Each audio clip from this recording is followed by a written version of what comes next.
नमस्कार, मैं प्रिया। आज है 7 सितंबर। खबरों की तरफ बढ़ने से पहले एक नजर सुर्खियों पर। महाअभियान के तहत बिहार ने पार की 10 लाख टीकाकरण का आंकड़ा। बिहार में मोबाइल ऐप से मिड डे मील की होगी निगरानी। बाढ़ का जायजा लेने पटना पहुंची केंद्रीय टीम।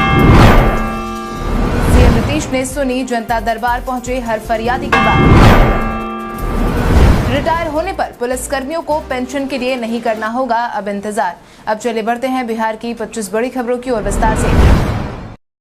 राष्ट्रीय स्वास्थ्य मिशन एनएचएम ने निकाली रिक्तियां। राष्ट्रीय स्वास्थ्य मिशन एनएचएम ने staff nurse, psychiatric nurse, CT scan technician, X ray technician, physiotherapist, paramedical worker, dental hygienist, dental assistant, counsellor, AYUSH MO, audiologist and speech therapist, psychologist, supervisor, STS, cold chain technician, audiometric सहायक, blood bank technician, tutor, जिला सामुदायिक प्रबंधक, लेखाकार के लिए कुल मिलाकर 104 पद पर आवेदन की मांग की है। इन पदों के लिए शैक्षणिक योग्यता की बात करें तो अभ्यर्थियों के पास 10वीं या आईटीआई या जीएनएम या बीएससी या नर्सिंग या 10+2 या एमएसडब्ल्यू या पीजी आयुष या बीयूएमएस या बीएचएमएस, बीकॉम, डीएमएलटी और अनुभव का होना अनिवार्य है। इच्छुक और योग्य उम्मीदवार अंतिम तारीख 15 सितंबर 2021 तक आधिकारिक वेबसाइट www.nhm.gov.in पर जाकर आवेदन भर सकते हैं। इसके साथ ही आप इन पदों से जुड़ी तमाम जानकारी नीचे डिस्क्रिप्शन बॉक्स में दिए गए URL से जाकर ले सकते हैं।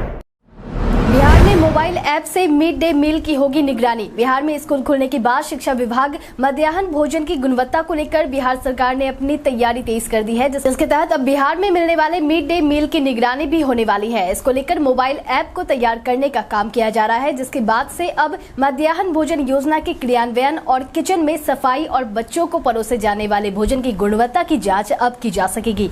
इसको लेकर शिक्षा विभाग की तरफ से अधिकारियों को नियुक्त करने का काम किया जाएगा। जानकारों की माने तो शिक्षा विभाग की तरफ से नियुक्त किए गए अधिकारी स्कूलों में जाकर या फिर ऐप के माध्यम से निगरानी करेंगे, साथ ही साथ फीडबैक रिपोर्ट भी बनाएंगे।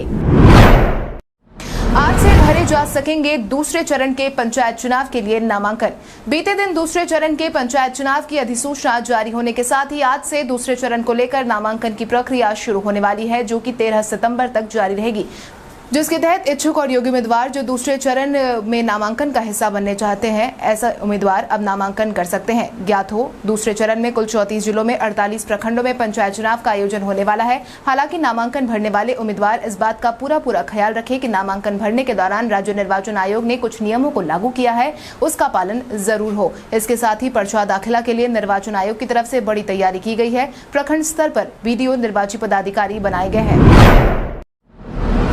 जानते हैं कैसा रहेगा आपके जिले का मौसम का हाल। मौसम विभाग की तरफ से मिली जानकारी के मुताबिक अगले सप्ताह में पूरे देश में बारिश की गतिविधियों में बढ़ोतरी होगी। इससे उम्मीद है कि मानसून के दौरान कम हुई वर्षा की कुछ हद तक भरपाई हो जाएगी। 6 सितंबर से लेकर 9 सितंबर तक उत्तर प्रदेश, बिहार, दिल्ली, झारखंड और पश्चिम बंगाल में बारिश और गरज के साथ बौछारें पड़ने की संभावना व्यक्त की गई है, जिसके तहत मौसम वैज्ञानिकों ने बिहार के अलग अलग जिलों के लिए अलर्ट जारी कर दिया है। जिसके तहत मौसम विभाग के अनुसार पूर्वानुमान की अवधि में उत्तर बिहार के जिलों में हल्के बादल छाए रह सकते हैं। अगले 2 से 3 दिनों तक अधिकांश जिलों में मौसम शुष्क रहने की संभावना है। हालांकि तराई के जिलों में 6 से 8 सितंबर के बीच कहीं कहीं हल्की वर्षा हो सकती है। सीएम नीतीश ने सुनी जनता दरबार, पहुंचे हर फरियादी की बात। बीते दिन मुख्यमंत्री नीतीश कुमार एक बार फिर से जनता दरबार में जनता की शिकायत सुनने बैठे। इस दौरान उन्होंने गृह विभाग, राजस्व एवं भूमि सुधार विभाग, मद्य निषेध, उत्पाद एवं निबंधन विभाग, निगरानी, खान भूतत्व और सामान्य प्रशासन विभाग से जुड़ी शिकायतों को सुना, जहां सबसे अधिक मामले भूमि और पुलिस से देखने को मिले। इस दौरान समस्तीपुर की एक लड़की ने एसटीएफ के डीएसपी पर आरोप लगाए, तो वहीं एक फरियादी ने सीएम नीतीश से कहा कि बंदूक का लाइसेंस को लेकर चक्कर लगा रहे हैं। वहीं मोतिहारी के पताही से आई एक लड़की ने सीएम नीतीश से गुहार लगाई कि उनके पिता कोई झूठे मुकदमे में फंसे हुए हैं, जिसके कारण 8 महीने से पूरा परिवार तबाह है। वहीं सिवान के एक शख्स ने पुलिस पर कई आरोप लगाए, जिसके बाद सीएम नीतीश ने सभी मामले में तुरंत ही समाधान निकालने का आदेश जारी किया है। बाढ़ का जायजा लेने पटना पहुंची केंद्रीय टीम। बीते दिन अपने वायदे अनुसार बाढ़ प्रभावित इलाकों का जायजा लेने केंद्रीय टीम बिहार पहुंची, जिसका नेतृत्व गृह मंत्रालय के संयुक्त सचिव राकेश कुमार सिंह कर रहे हैं। यह टीम 2 दिनों तक बाढ़ प्रभावित इलाकों का दौरा करने वाली है। ज्ञात हो कि इस टीम में विभिन्न मंत्रालयों के 5 और अधिकारियों को शामिल किया गया है, जिसके बाद ही बीते दिन पहुंची टीम ने नुकसान का आकलन करने के लिए सबसे पहले राज्य सरकार के अधिकारियों से चर्चा कर ली है। जिसके बाद अब टीम बिहार के बाढ़ प्रभावित 13 जिलों में बाढ़ से हुए व्यापक नुकसान का जायजा लेगी। बिहार सरकार ने केंद्रीय टीम को अपनी तरफ से हुए आकलन का विस्तृत ब्यौरा दिया है। इसमें बाढ़ से बिहार को अब तक कुल 3,763.85 करोड़ रुपए की क्षति की जानकारी दी है। बिहार सरकार के प्रेजेंटेशन के मुताबिक सबसे अधिक नुकसान जल संसाधन विभाग को हुआ है। 1,469.99 करोड़ खर्च से निर्मित बांध बाढ़ में बह गए हैं। आज बिहारी बर्थडे स्पेशल में हम बात करेंगे कुमारी राधा की। कुमारी राधा हिंदी और मगही की प्रख्यात कवियत्री थी। कुमारी राधा का जन्म 7 सितंबर 1936 को सुपौल बिहार के जीवाजपुर गांव में हुआ था। वो 5 बच्चों के परिवार में दूसरी बेटी थी। उनके पिता डॉक्टर लक्ष्मी प्रसाद, उनकी मां इंदिरा देवी। उन्होंने अपनी प्राथमिक शिक्षा गाँव से ही की और उन्होंने 1966 में पटना विश्वविद्यालय से BA ऑनर्स किया। बाद में उन्होंने 1968 में मास्टर्स MA हिंदी पूरा किया। उन्होंने अपने छात्र जीवन में साहित्य, कला, सामाजिक और राजनीतिक कार्यों में रुचि लेना शुरू कर दिया। श्रम रोजगार विभाग पटना बिहार से विभागीय पत्रिका श्रमिक के सहायक संपादन पद से सेवानिवृत्त हुई थी।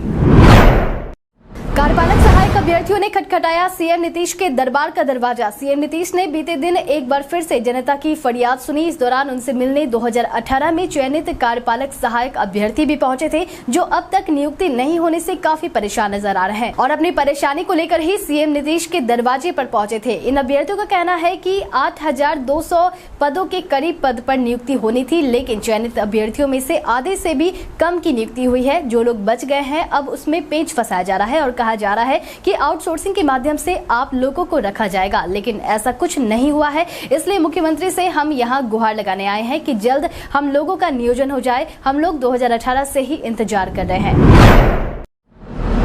संजय जायसवाल को अस्पताल से मिली छुट्टी। स्टीवन जॉनसन सिंड्रोम बीमारी का सामना कर रहे बिहार भाजपा के प्रदेश अध्यक्ष संजय जायसवाल बीते कई दिनों से अस्पताल में अपना इलाज करवा रहे थे, जिसके बाद से लगातार उनके परिवारजनों और समर्थक उनके स्वस्थ होने की कामना कर रहे थे, जिसके बाद बीते दिन उन्हें अस्पताल से छुट्टी दे दी गई है, जिसके बाद ही वो अपने बेतिया स्थित घर पर आराम कर रहे हैं। ज्ञात हो अपनी बीमारी के कारण संजय जायसवाल बीते 10 दिनों से पटना के एम्स में भर्ती थे, जिसकी जानकारी उन्होंने खुद ही सोशल मीडिया के माध्यम से दी थी, जहां उन्होंने बताया था कि उनके चमड़े में ग्रेड 1 बर्न है, इसलिए वो किसी से मिल नहीं सकते हैं।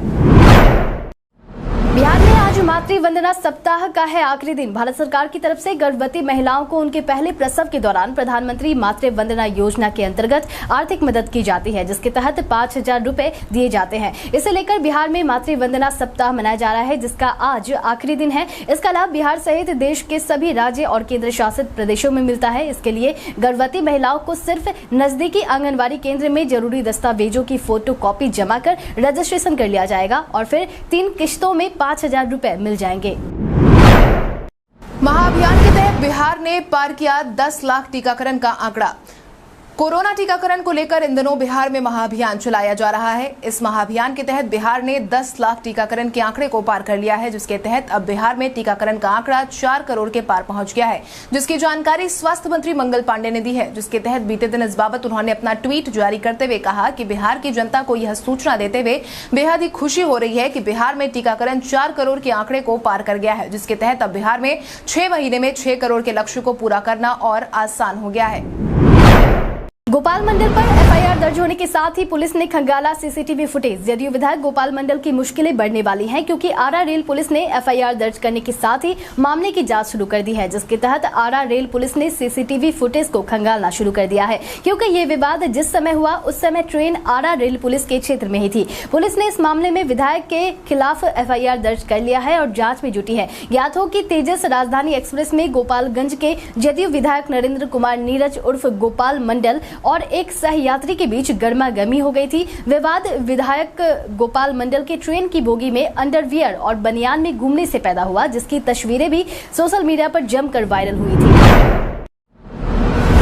जातीय जनगणना पर बोले सीएम नीतीश। बिहार में इन दिनों जातीय जनगणना की खूब मांग उठाई जा रही है। इसी बीच पीएम मोदी से भी प्रतिनिधिमंडल ने मुलाकात की थी। हालांकि इस मुद्दे को लेकर पीएम मोदी की तरफ से फिलहाल कोई बयान सामने नहीं आया है, लेकिन इन सब के बीच सीएम नीतीश ने इस मुद्दे पर अपना बयान जारी किया है, जिसके तहत बीते दिन मीडिया से बातचीत के दौरान उन्होंने कहा कि प्रधानमंत्री की तरफ से अभी तक कोई जवाब नहीं आया है। जवाब आएगा तो हम आप लोगों को बता देंगे। सभी राज्यों से जातीय जनगणना की मांग उठ रही है। कुछ लोग इसका विरोध कर रहे हैं, पर जातीय जनगणना समाज को बांटने के लिए नहीं, बल्कि समाज की एकजुटता के लिए जरूरी है। एक बार जातीय जनगणना हो जाए तो बहुत अच्छा होगा।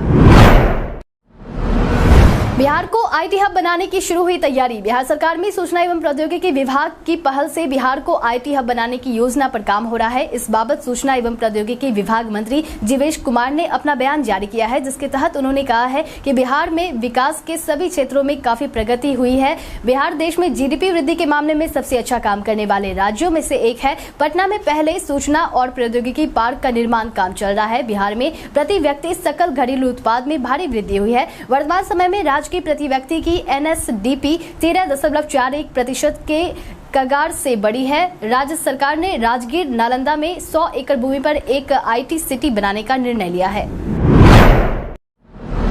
बिहार में अब बुखार को लेकर शुरू होगी खास मुहिम। बिहार में वायरल बुखार वालों की संख्या बढ़ती जा रही है, जिसमें सबसे ज्यादा मामले पटना जिले में देखने को मिल रहे हैं। हालांकि अब बिहार सरकार इस मामले में संगीन होकर काम करने जा रही है, जिसके तहत स्वास्थ्य विभाग अब जल्द ही पूरे बिहार में पल्स पोलियो अभियान की तर्ज पर घर घर और मोहल्ले में सर्वे का काम करने वाली है। इस दौरान बुखार और टीबी रोगी ढूंढे जाएंगे और कोरोना टीकाकरण के अलावा नियमित टीकाकरण का लाभ नहीं पाने वालों की सूचना तैयार की जाएगी। स्वास्थ्य विभाग की तरफ से मिली जानकारी के अनुसार कोविड मौसमी बीमारी के प्रति सतर्कता का स्तर बढ़ाना होगा।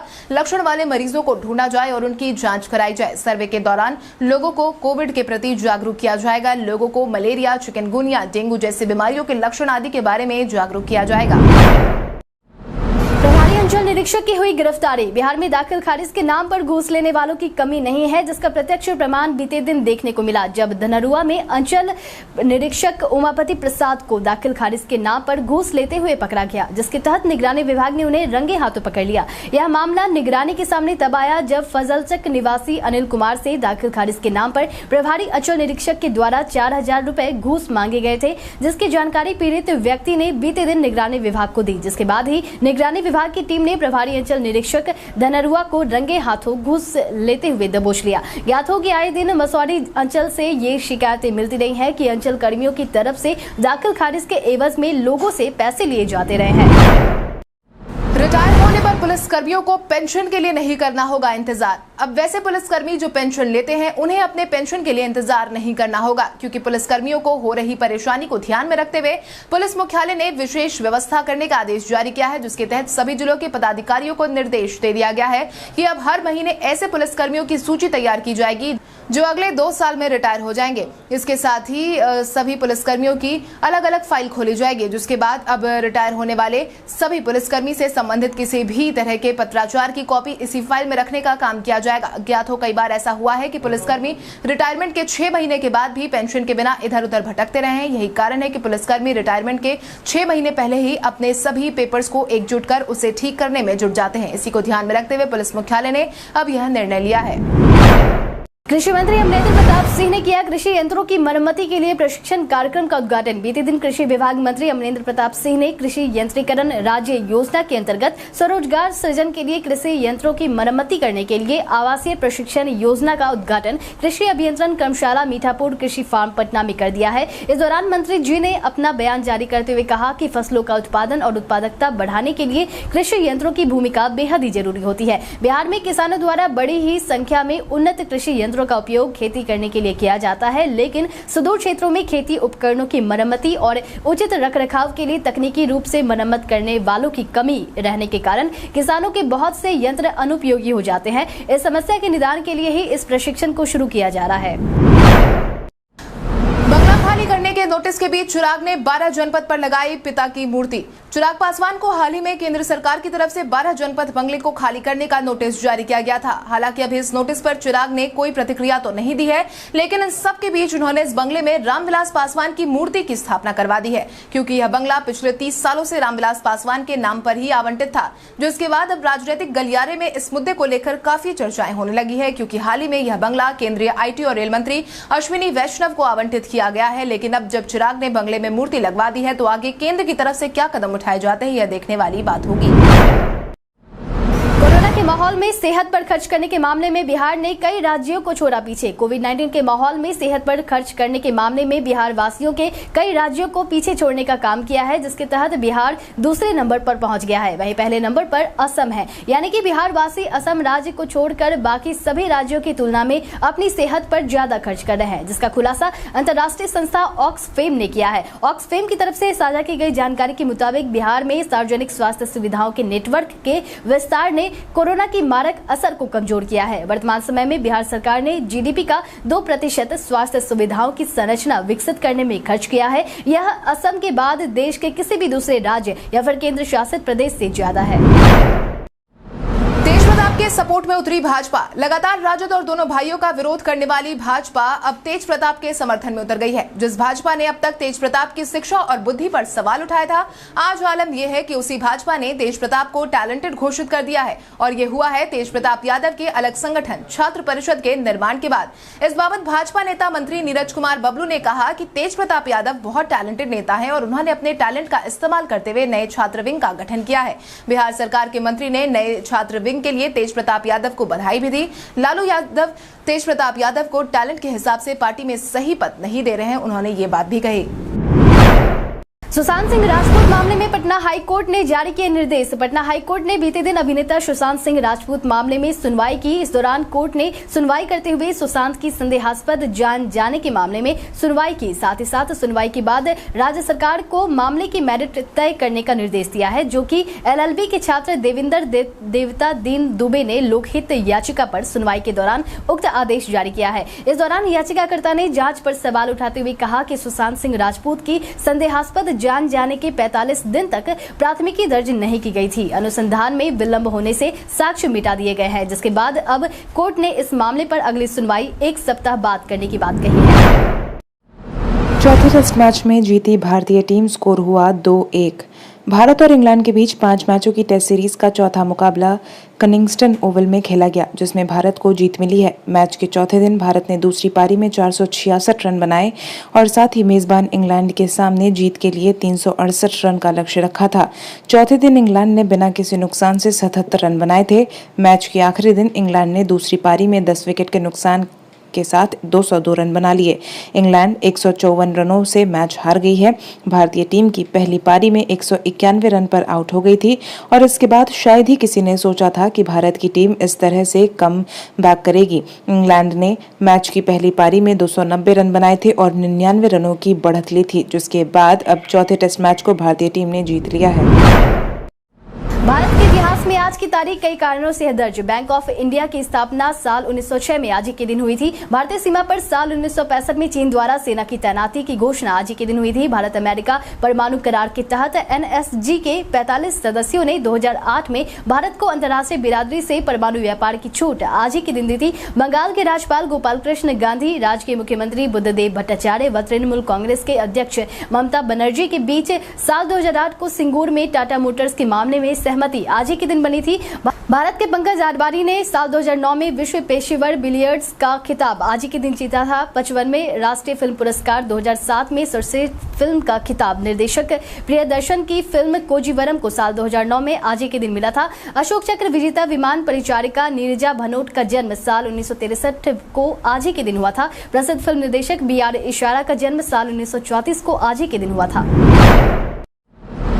अब आइए जानते हैं सराफा बाजार और पेट्रोल डीजल के क्या थे भाव। अगर हम सराफा बाजार की बात करें तो सोने का भाव 6 सितंबर को 22 कैरेट के लिए प्रति 10 ग्राम 45,840 रुपए था। वहीं 24 कैरेट के लिए प्रति 10 ग्राम 49,070 रुपए था। इसके साथ ही अगर हम चांदी की बात करें तो चांदी का भाव प्रति किलो 65,300 रुपए था। इसके साथ ही राजधानी पटना में पेट्रोल की कीमत 103.89 रुपए प्रति लीटर और डीजल 95.54 रुपए प्रति लीटर था। कल हमारे द्वारा पूछे गए सवाल का जवाब आप में से बहुत सारे यूजर ने हमें कमेंट करके दिया था, उसके लिए आपका बहुत बहुत धन्यवाद। आप में से जिन यूजर का कमेंट हमें अच्छा लगा है उनके नाम है रविंद्र पासवान, मोहम्मद अनवर, उमेश यादव, शशि भूषण, अपीन यादव, कुलवंत सिंह, नीतीश कुमार, रामू कुमार, अरविंद कुमार, भोजपुरी शॉट, अनंत कुमार, विनोद कुमार, मंजीत पांडे, सूरज कुमार, रवीन कुमार रॉय, धर्मवीर कुमार, अरविंद कुमार। इसके अलावा हमारी टीम को और भी लोगों के जवाब अच्छे लगे हैं, मगर समय के अभाव के कारण हम उनका नाम नहीं ले पाए, लेकिन आप हमारे सवालों का जवाब देते रहे। हम कल आपका नाम लेने की पूरी कोशिश करेंगे। तो चलिए बढ़ते हैं आज के सवाल की ओर। आज का सवाल कुछ इस प्रकार है, आपके अनुसार ईशान किशन को आगामी T20 वर्ल्ड कप में शामिल करना चाहिए या नहीं? अपने जवाब हमें कॉमेंट करके जरूर बताएं। इसके साथ ही आज के लिए बस इतना ही। बिहार की बड़ी खबरों से अपडेटेड रहने के लिए हमारे YouTube चैनल को सब्सक्राइब करें और बेल आइकॉन दबाना ना भूलें। धन्यवाद।